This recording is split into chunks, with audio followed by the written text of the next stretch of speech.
Hey guys, um, this has been a tough raid, no doubt about that.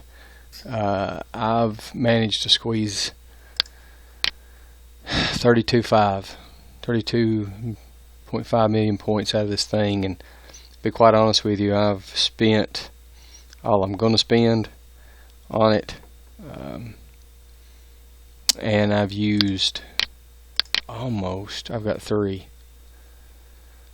of the 4-hour fleet repair tokens left, and I've already used all the Grease Monkey fleets or crews, so I'm probably gonna I may peck at some B sets to see if I can get some shipbuild tokens, but I've been doing 95s.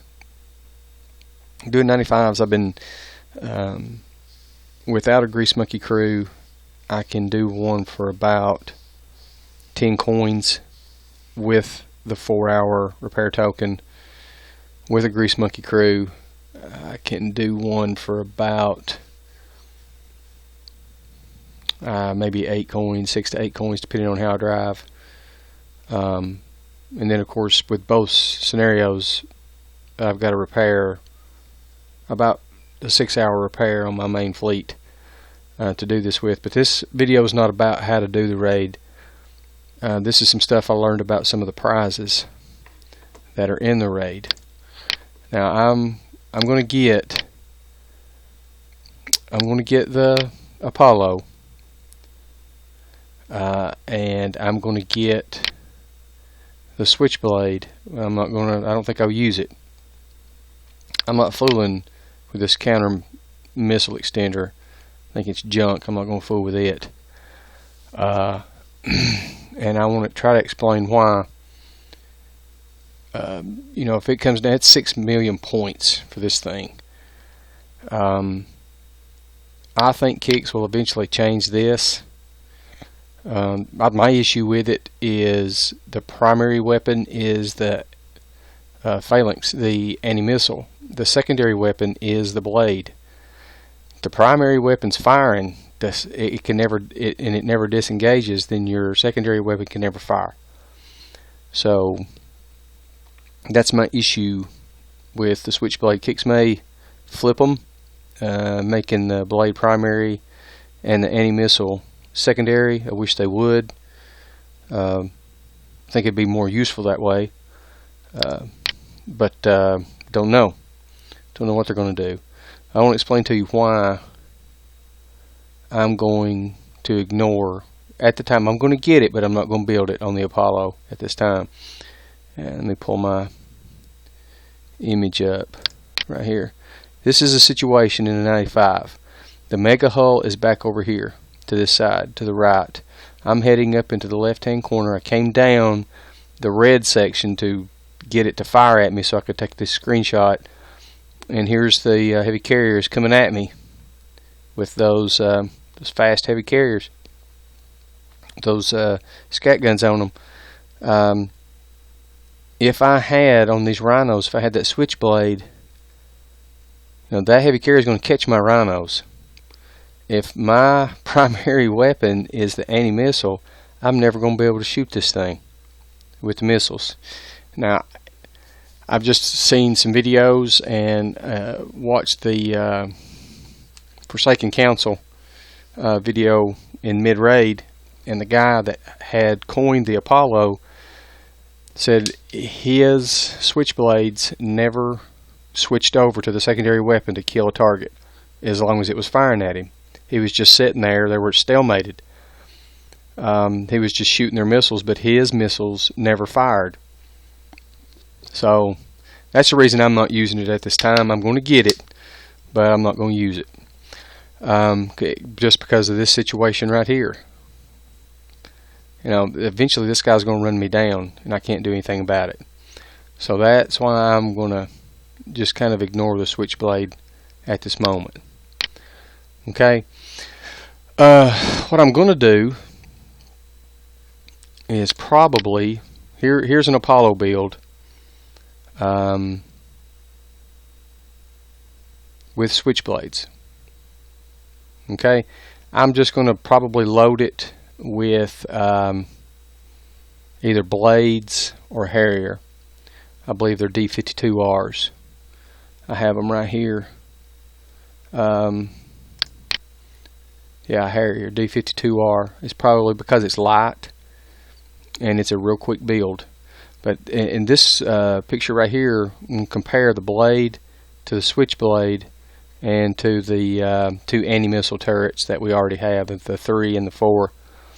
As you can see on the Switchblade, the primary weapon is the anti-missile. The secondary weapon is the missile. You know, as I said, if that thing never disengages, your secondary weapon's never going to fire.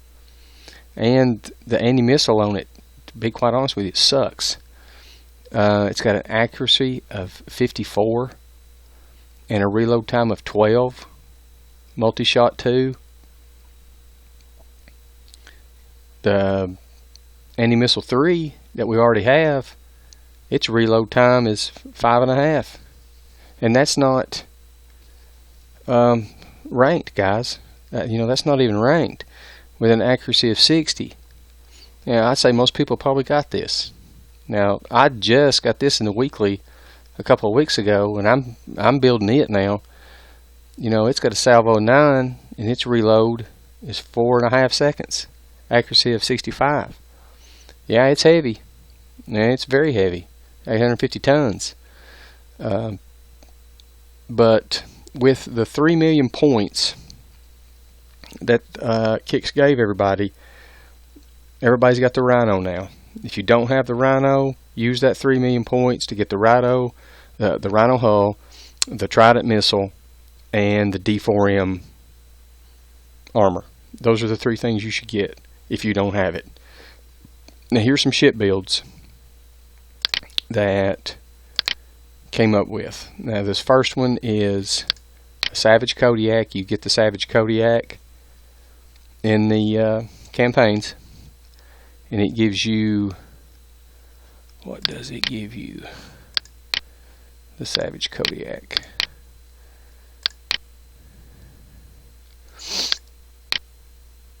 I think it gives you 50% missile on flagship effect, so you don't have to be in range. You can just park it in the corner. And it gives you 50% penetrative reload and penetrative resist. 50%. So that's going to be my flag on just about all my builds for this campaign. Now, I've already got, this is something I've already got built. That's what I'm currently using right now. I've got to, not completely, that I don't have this armor on mine currently, but it will by next raid. But it has the Harrier D52R missile on it. The Rhinos, you may have the D52R. If you don't, D53D. It's a good missile. You can use it as well. Now this, not all of these are the same. I try to work this out. I've got a Dock 12 and a shipyard of 3. So I was able to add anti-missile 2 onto the second ship, but it's not on any of these. I'm just filling it up. Okay. Now here is a Rhino with blades. Of course, it's only got 6 blades on it, but blades are a lot more powerful than D52Rs. But if you can see, the damage is 10,039. Damage is more per ship on the D52R. You get more damage, but you can put more on there because they're lighter. They're much lighter. Now you can trim down. You know, we don't have to use D4M armor on these things. You can, you know, trim it down to D3 or even D2. But as you can see on the missile defense, I'm at 96% right now. Corrosive is, this is wrong on Huggies. They bumped it up. It's 50 now. This is wrong when you're building your ships. That should be 50 on the Rhino.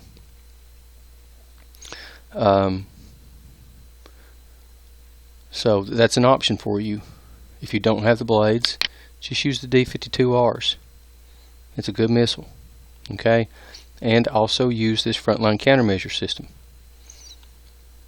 If you use a frontline countermeasure system, it is going to give you turret defense. and it gives you 65% corrosive turret defense and 98% missile defense. Those are the two, penetrative and corrosive, whether it be turrets or ships. Those are the only two types of damage that you're going to see out of this raid cycle. I don't know how long it's going to last. I would assume we got this one and 3 more at least. So, if you're building a fleet for the raids, in which I believe everybody should, because they're going to come out with these new limited items probably next raid. Cobra Scats 2.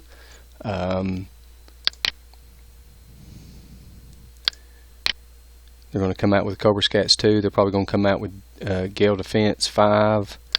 They're probably going to come out with Hydraulic Resistors 2. I think they're going to bump this one up.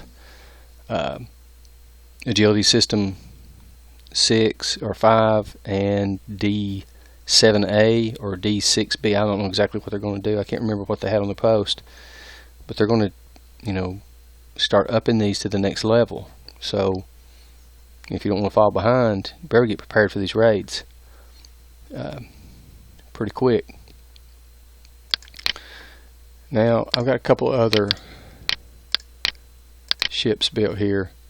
If you don't have a Savage Kodiak, you can always put, here is a Harlox Aegis. I just got it this past raid, and I'm actually currently building it right now, but it is a huge build, 27-day build for this thing. And this is exactly what I'm building right here. It's ridiculously long build. But that has to be the flagship. So I can't do a Savage Kodiak as a flag and then make my Harlox Aegis a secondary ship. You can't do it. So you may, if you just have the Aegis, just use that. Now this one's just loaded down with anti-missile and heavy anti-penetrative armor. Okay. What's this other one? Oh, here's a build. If you're a low-level player and you took those 3 million points and you got the Rhino hull, you got the Trident missile, and you got the D4M armor. Here's your build right here. Okay, now this is set to Dock 10, Yard 2. If I bump this up to Dock 12, Yard 3, we've got an extra 3.5 tons of space, or 3,677 tons of space that we can use on this. But if you don't have, let me click this, if you don't have the guided missile system, you've got to retarget. You have to retarget.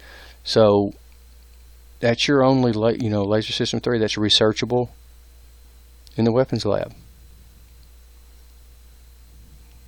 Or the advanced lab, I'm sorry. Advanced lab. That's your only way you're going to get to retarget. You got to use it. And if you don't have the guided missile system, which gives you 30 extra on your range, you've got to use Solid Fuel Booster 3, which gives you 30. You got to use that. Okay. Now, one thing about the Trident missile, let's go back here so we can get a better view at it. It comes with anti-missile capabilities built into it. Okay, it will shoot down missiles, rockets, and UAVs. Its reload time is 4. It's 66% faster reload than the Switchblade. Yeah, its range sucks. It's 55, but it deals out a lot of damage. And you may do okay with this ship with 90% missile defense and 50, not 30. You get 50 with the Rhino, 50% corrosive. Man, you can go through a set of Bs when you learn to drive them, and this is very doable. And you know, this is your option right here. This is your build. Now all these builds, I'll post the links in the description of the video if you want to see all these builds. And I'll also add another build, the Apollo. I'll add it with the blade and the D-52R, the Harrier D-52R missile. I'll create 2 more builds with these.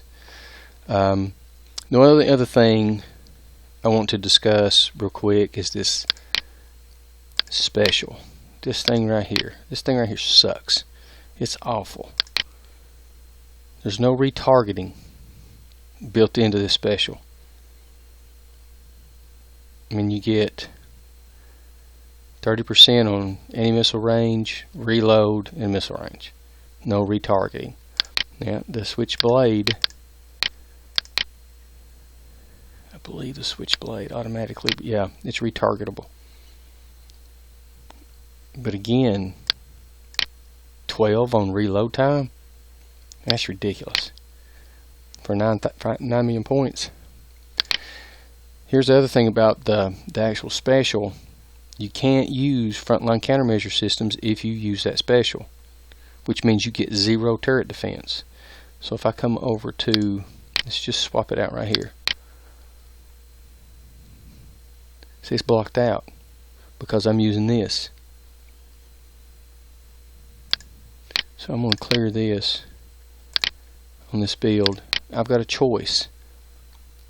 Well, there's another one that is keeping it. Oh, that one right there. So I've got a choice. If I use this counter missile extender, I cannot use frontline countermeasure systems, and I cannot use guided missile systems. They're both they will not stack. That is a very nice special right there. Okay, so let's clear that out. This gives you retargeting. It gives you 50% on penetrative accuracy. It gives you 30% on missile range. It's a good special. And then your frontline countermeasure system gives you all this turret defense right here. All that turret defense, which includes 65% on corrosive, which is a huge advantage in these raids. Alright guys, I hope this helps you when you're making your builds for these upcoming raids. As always, guys, like the video, subscribe to the channel if you want to. Have any questions, just leave comments below, or you know, I'm human too. If I've screwed something up, made a mistake in some of my calculations or advice, hey, let me know. I want to learn too. Guys, I hope this is helpful, and I will catch you later.